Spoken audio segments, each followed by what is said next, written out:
Hello friends, नमस्कार, जय जगन्नाथ। मो मामुनी आपण मामुनी किचन को स्वागत करुँची। आज एक नुआ रेसिपी नहीं महाशिवरात्रि स्पेशल शागुपणा बहुत टेस्टी होता है। ओषावार व्रत सबुथ आपने खाईपर। जो मैंने मो चैनल को नुआ लाइक एंड शेयर सब्सक्राइब करदेवे। शागुपणा प्रस्तुत करने किसी कदली नहीं कि चेरी नहीं किसी नड़िया कोरा नहीं किसी अंगूर नहीं आ गोटे एप्पल नहीं। देखो मु सब फ्रूट्स को छोट छोट कर काटी देछि। आसतु प्रस्तुत करवा। तापर मोटे गोटे पात्र नहीं जाइए साबु ऐड करिया। सागु पणा आम छोट दाना साबु नहीं पारिबा। मु सागु को राति बतुरे रखी देती। देखो सागु आम भल भाव बतुरी जाइए। से फ्रूट्स ऐड करिया। तापर कटा होता कदली पकेवा। तापर कटा होता सेव पकेवा।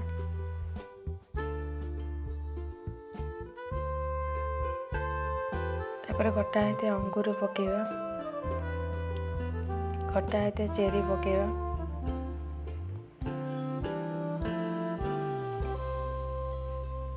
ये सब को भल भाव मिक्स करदवा। तापर नड़िया कोरा ऐड करदवा।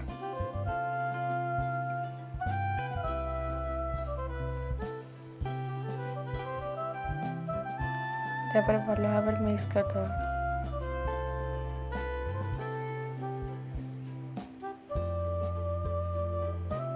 तापर ये चीनी ऐड करदवा। मु चीनी 4 चम्मच नहीं।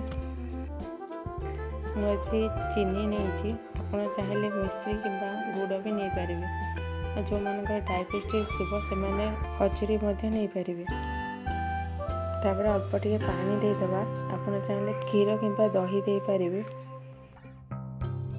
तापर भल भाव घाटी दवा। शागुपणा प्रस्तुत हो। चलते ग्लास काढ़ीदवा। देखो मुझे गोटे ग्लास को काढ़ी आनी डेकोरेट करदेवा। प्रथम अल्प नड़िया पकईदवा।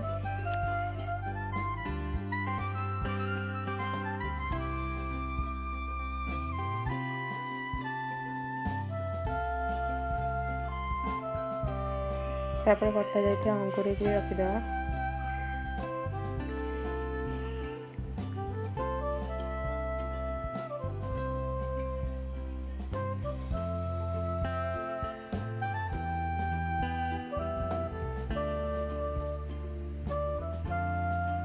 तापर कटा जाइए एप्पल।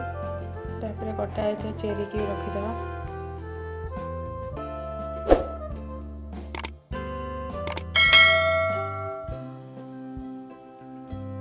देखो आम प्रस्तुत हो गला शागुपणा। आशा करछि वीडियोटी आपन पसंद आसथिबो।